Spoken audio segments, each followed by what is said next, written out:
Hello, friends. It is day 2 of your online learning experience, and we're going to dig in a little bit deeper to our friend SARS CoV-2, aka the coronavirus, which causes COVID-19. All right, you ready? Let's go. So, when people say coronavirus, they actually are using a very broad term to describe an entire group of viruses based on their shape. So when we say the coronavirus outbreak, that's actually completely false. It's like saying when you're trying to identify someone as that tall Hispanic person, which applies to a great many people in the entire world. So what we need to do is start talking about this virus by its real name, which is SARS CoV-2. The general group is called coronavirus, and the name implies the shape that it makes, this little shape right here. Corona means crown, and the little spikes on the outside of the spherical shaped virus looks like the crown. And so that's why coronaviruses have that broad name, because they all have these spikes on their capsid, which we learned yesterday is the coating around the virus, and they make that particular shape. That's why it's called coronavirus. So what does it look like on the inside? Let's take a look here. Oops, there we go. All right, so on the inside of this guy, we have RNA. Remember, there were two kinds of viruses, DNA and RNA viruses. This one happens to have RNA, ribonucleic acid, as opposed to DNA, deoxyribonucleic acid, as its genetic material. So the interesting thing about this particular virus are these little spikes right here. They're made of glycoprotein. And what that enables them to do is two things. Number one, to attach to the host cell. And number two, it helps them to quote unquote survive. Remember, viruses are not alive. It helps them survive outside of the cell for a little bit longer periods of time. So people are not exactly sure how long the virus exists outside of a host cell. For example, on hard surfaces like the door handles, the handles of the gasoline pumps, things like that, tabletops. But anywhere, the guess is anywhere between 6 hours and a couple of days. So regardless, it's these little glycoproteins that allow the virus to exist like that, and also to attach to other viruses. So it does have a capsid right here made up of protein also. And where did this little virus come from? Well, this should be a big hint right here. Bats. Yes, we believe that the SARS-CoV-2 virus originated in animals, particularly bats, and then jumped to humans. How can it jump to humans? Usually because we're trekking around in the territory where the bats live, and we step in their guano, aka poop, and the virus is contained in that. It's contained in all bodily fluids, spit, blood, etc.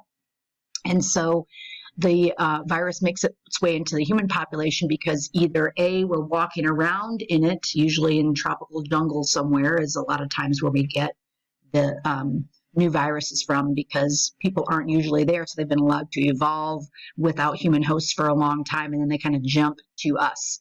We could also get it from animals who have walked in the area where the bats have been dropping their guano, and then we eat the meat from those animals. So all kinds of different ways that we can actually have gotten this virus to begin with, but it originated in bats. So how does this infect a cell? Let's take a look at the specifics of this. So here's where our lung cells come in. Here's a little line of lung cells right here, and they have these little cilia attached to them. The virus is going to attach to a loading site, and we're going to see that in another picture next. But what happens when the virus attaches is that the viral genetic material is then brought inside the cell, and this initiates a response from our immune system right here. So our immune system is comprised of white blood cells, our macrophages, our neutrophils, eosinophils, all kinds of white blood cells. Also our helper T cells. The helper T cells say, this is an invader, and we need to tag it, and we need to then let the body know, these big white blood cells know, hey, this is somebody that you want to destroy or engulf and get rid of. And so we'll explain a little bit more about the immune system later on in probably another lecture, but that's basically how it works. I found a good description of overall how this virus works and what we're doing. This was a video made about a week ago by a group from Live Science. And I like their videos because they're pretty basic, but they also cover the material, and the material is good. So let's take a look at that.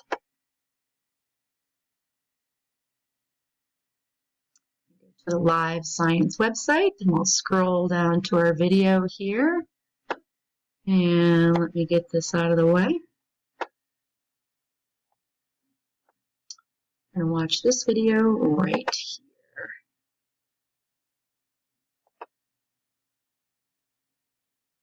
Maybe not. There we go. That sport these spiky projections on their surface. Let's try this again. Surfaces that resemble crowns. We've seen this before. The coronavirus you've been hearing about on the news is called SARS CoV-2, a new coronavirus that we have not seen in humans before. And where did this one come from? Several other coronaviruses in recent decades have hopped from animals into people and caused these more severe diseases. So it started with animals? Some of them do.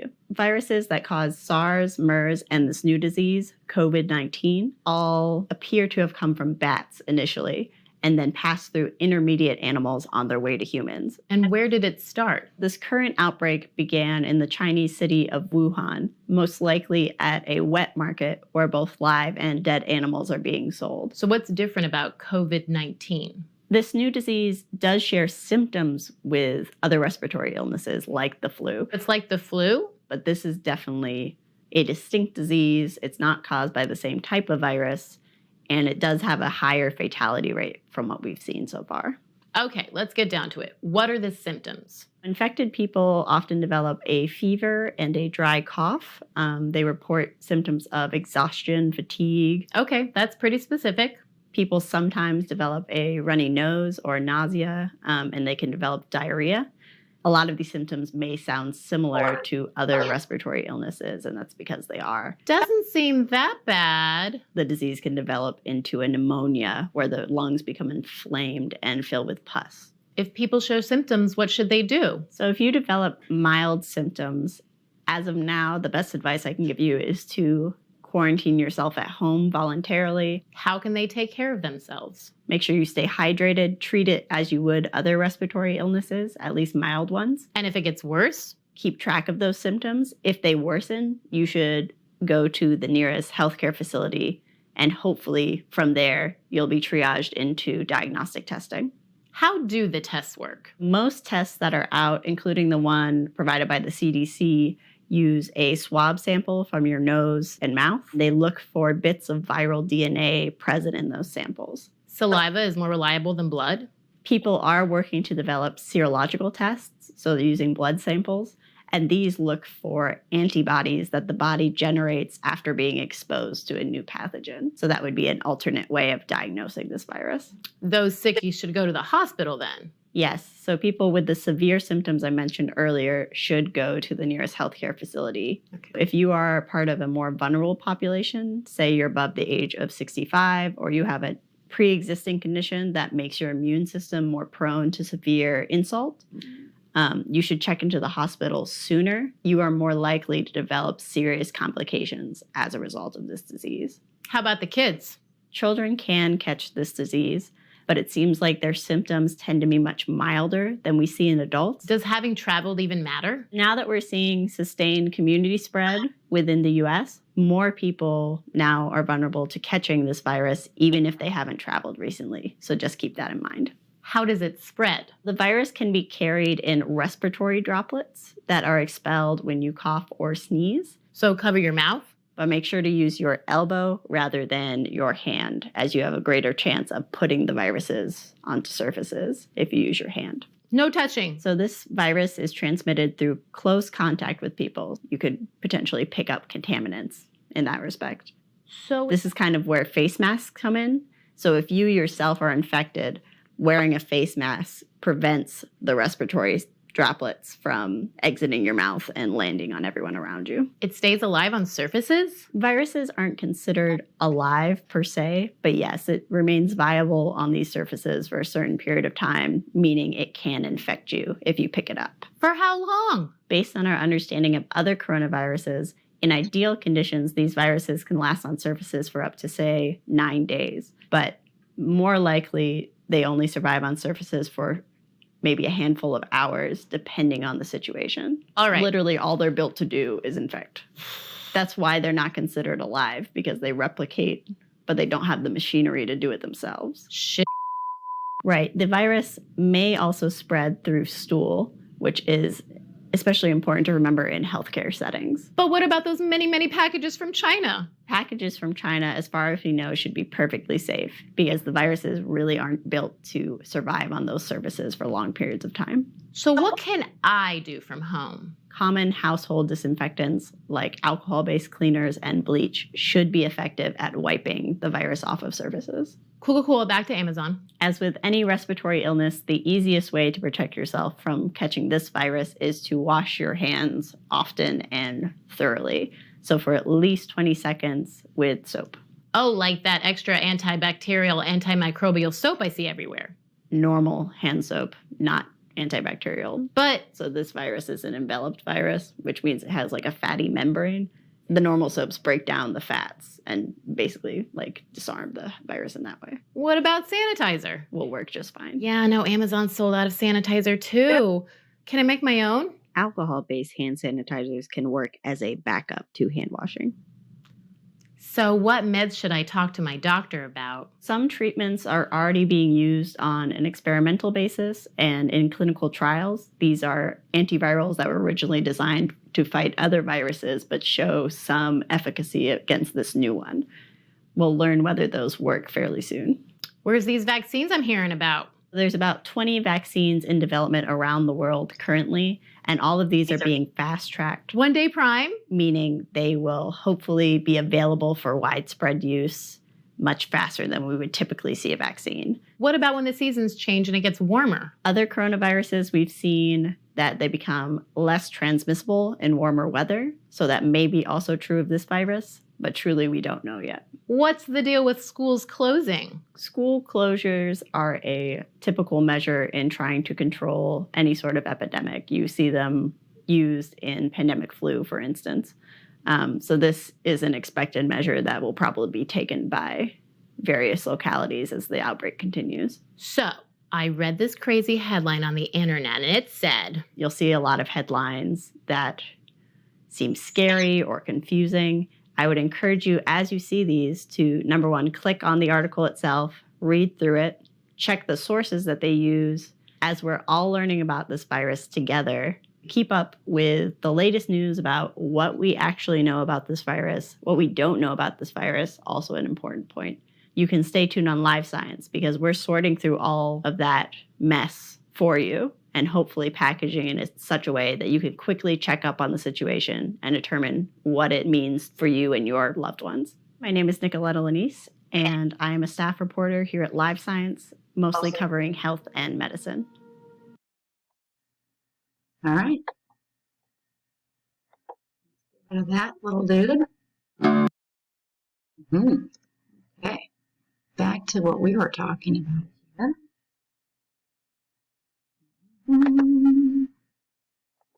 All right. So let's check out this little guy right here. This is the spike protein. So in the video, they talked about these little spikes, and I've talked to you about these before. The little proteins that stick out of the protein coat. And this is a very interesting aspect. I'm creating a SARS-CoV-2 resource for you, also about coronaviruses in general, treatments that are out there, potential vaccines, things like that. So I'm creating that for you. It'll be available in a couple of days. But the interesting thing they've done is they've figured out the protein structure. So why is that important? Why do we care about what this little protein looks like? And this is what that protein looks like, what its shape is, how the protein, the amino acids are folded into the protein shape. So if we know this, we could potentially trick the virus by blocking the places where it attaches on our cells. We'll talk about that in a second. And if we can do that, and if this particular spike, the spikes have no place to attach to the cell, they can't attach to the cell, they can't enter the cell, they can't infect the cell. So even though you might be exposed to the virus, it wouldn't affect you because it can't get inside your cells. That's one of the cool treatments that we're looking at for people already affected. So if we remember how viruses replicate, here's our friend, the SARS-CoV-2, and using the spikes, it attaches to these receptor proteins. We'll look at that more in a second. And the virus is brought into the cell, and it is incorporated into the nuclear material of the cell in some virus cases. And then the cell makes the proteins that create the new viruses, including also the RNA that's inside of it. The new viruses are then released out of the body through the cell membrane. So it's a quick overview of what happens. Let's take a look at it in detail in just a second here. But first, let's talk about the vaccines and treatments that are out there. What we're talking about with these receptor proteins, they actually have a name in our lung cells. Remember that the SARS-CoV-2 virus loves our lungs because of just their moisture level, they're dark, they're warm, great kind of cells for this particular virus. It likes a certain environment, much like we do. So the receptor proteins on our lung cells are called ACE2, and that stands for angiotensin converting enzyme 2. So this receptor interacts with the spike proteins on our SARS-CoV-2 virus, and they stick together. There's a certain stickiness involved in the interaction between these two things. And there we go. Let's get all that in there. So it determines how quickly the virus can spread based on this stickiness. So what scientists are working on is a way to block that interaction between the ACE2 receptor and the spike protein on the SARS-CoV-2 virus. A couple of things that they're looking at is, number one, can we develop a vaccine? We'll talk about more about that in a second. The vaccine is used before you're exposed to the virus. And I'll give you a one-on-one on that in just a second. But what we do with that is we use what's called an attenuated or weakened virus. So it's not as strong, it's not as crazy potent as a fully structured virus is. Remember, they're not alive, so we can't really talk about them being live or dead. So attenuated just means weakened, and that's injected into the person, and it causes an immune response, which makes the antibodies, which then, if the person is exposed to the actual full-strength virus, then they've already developed the mechanisms in the immune system to deal with it rather quickly. Treatment is after a person's been tested positive for the virus. So if someone's been tested positive for SARS-CoV-2 or HIV or anything else, what are the treatments that are available? And that is the interesting part where we're looking at the interaction between the spike protein and the receptor protein. And so the treatments we'll see probably coming out in the next couple months, hopefully, are going to address someone who's already been exposed. So let's take a look at how this happens. Here's our friend, the coronavirus, right here, Corey. And she's got these spike proteins on her protein code, on her capsid. Here are the receptor proteins, the ACE2 receptor proteins on the respiratory cell. Once the viral cell attaches to the host cell, it's going to be incorporated, enveloped by, this is the cell membrane right here. It's being enveloped by the cell membrane right here. There, the cell membrane is surrounding it. And then once it's completely enveloped right here, it has to be brought into the cell. And either right away, once it's been enveloped by the membrane or once it's inside the cell, an uncoating has to happen. So we have to get rid of that protein membrane. Now, outside of the cell, it's fairly easy to get rid of that protein membrane. Remember in the video, they talked about just using regular old soap because of the lipid portion of the capsid surrounding the virus. If you break that down, then the virus has no protection. If the virus has no protection, it can't attach itself to host cells and it can't replicate itself. So once the same process happens once it's inside the cell, is that the protein coat is going to be broken down. So then what happens, we're left with the RNA strand right here, because remember that SARS CoV-2 is an RNA virus, not a DNA virus. So it's got what's called a single strand right here, single strand of RNA. That means it's just one side. We're familiar with the double-stranded DNA where it's got A's, T's, C's, and G's, and then the opposite on the other side of the DNA structure. This is just one single strand of RNA. So it has A, C, G, and U instead. So we've got our single-stranded RNA, and it goes directly to the ribosomes. Doesn't need to go inside the nucleus. It goes directly to the ribosomes right out here. And the ribosomes are going to make multiple copies of that. And so how do they do that? They use something right here called RNA-dependent RNA polymerase. And that's just a fancy term for an enzyme that's going to make multiple copies of this RNA strand right here. And then we also use this enzyme right here, proteases. And proteases are the enzymes responsible for assembling the proteins of the new virus. So we've got our multiple copies of our RNA here because of our RDRP, our RNA-dependent RNA polymerase. And then we've got our proteases, which are making all of the parts for the finishing virus. All right. Wow, that's a whole lot right there. So once that happens, we've made multiple copies of our virus that are going to leave the cell. So if we can block this interaction right here, again, that's where the new treatments are very promising. If we can put something in this area right here so that the spike can't dock, so to speak, and latch on to the new host cell, then it just floats around into the bloodstream until it's broken down by the body and it's never harming anything. That's a pretty good solution. We're going to try and shoot for that. So what is a vaccine itself then? How do we protect people who haven't already been infected by the SARS CoV virus? So what we're doing is working on a vaccine. And what that vaccine will hopefully look like is we've taken a bunch of these SARS CoV-2 viruses and weakened them so that the person isn't going to have this huge reaction that they would normally have by their immune system if they're exposed to it. They're going to have a minor reaction, and that minor reaction is going to hopefully produce antibodies. So what are antibodies? Here's my vaccine. I'm drawing back up here. Here's the vaccine, and it's injected in the body. Those little green dots right there are the vaccine. That's the attenuated or weakened virus. So what that causes the body to do is produce these antibodies. And antibodies are just special proteins that match the shape of the protein in the virus that's been injected into them. And once we produce lots of these antibodies, then they're in our bloodstream, sometimes for life, sometimes for just a short period of time. And that's another discussion right there. This virus doesn't produce antibodies that last a lifetime, which is an interesting thing we'll have to take a look at in the future.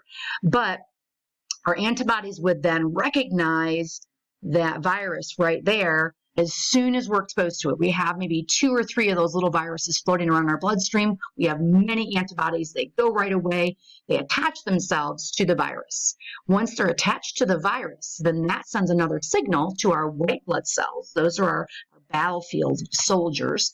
And the white blood cells can now find the virus. They need that intermediary, the white blood cells need that antibody intermediary to show them where to go, because you don't want your white blood cells just running rampant throughout your system and destroying everything in sight. They need to know what is foreign as opposed to what's normally inside us. So these antibodies, by attaching to the virus, are a signal to our white blood cell, hey, come get this thing and destroy it. It is foreign. So there we go. Let's get rid of that and that. And the problem with this is that if the virus is very strong, if we don't figure out how to weaken it enough, we can cause a really big reaction in people who are actually healthy. And we don't want to do that. So we really have to be careful when we're creating the vaccine that it's just the right strength, not too strong and not too weak. We want the antibodies to be formed, but we don't want the person to have a full-blown reaction to the actual virus. So what does this look like in other viruses? In the past, we had our H1N1. I told you that yesterday, that we had an H1N1 viral outbreak back in 2009, and so they created a vaccine for that. So what they did was they gave this vaccine to the most at-risk people in the population. The most at-risk groups for H1N1 were young kids and the elderly, kind of like what we're seeing now, right? And it was administered through that wonderful nasal spray that I showed you yesterday. And what that virus does is it triggers the antibodies to attach to these portions of the virus right here, these proteins, and tag it as foreign. So hopefully that's going to be what we see in the future, is possibly a nasal spray. And why a nasal spray? Because it gets into the circulatory system very quickly, because the tissues inside of our nose are quite thin and things can pass right through up into our bloodstream very, very quickly. So that's what we use that for. And also then we don't have to give a shot. It's just a quick thing in the nose. We're not using any needles. It's a little bit easier and cheaper actually to administer that way. So what is this H1N1 thing? I mentioned that yesterday. What does H1N1 stand for? They're just different proteins that are attached to the outside of the virus. So in the H1N1 outbreak of 2009, it's referring to the kind of the pattern of this type of protein right here, this hemagglutinin, which are the blue spikes projecting from the virus. That's the H part of the H1N1. And then neuraminidase, which are the purple spikes on the outside of the virus right here. So the H1N1, H2N2, it's just their numbers are referring to a pattern on the outside right there. And that's where that name comes from. It just refers to the names of the proteins that are on the outside of the virus. So what do we do now? First of all, obviously, is to not get freaked out and not panic, and just to kind of go about our normal lives, but being very cautious. So some of the precautions that were mentioned in the video are great ones to follow. Probably the best thing to combat fear is information, true information. So keeping yourselves updated, not watching TV a whole heck of a lot, because there's a lot of reactionary stuff going on right now, a lot of finger pointing, and that just doesn't help, right? So going outside, getting lots of sunlight, keeping informed, helping other people where you can, that's probably the best thing to do. So that's it for now. Prepare for your open note quick quiz tomorrow, and I'll see you later.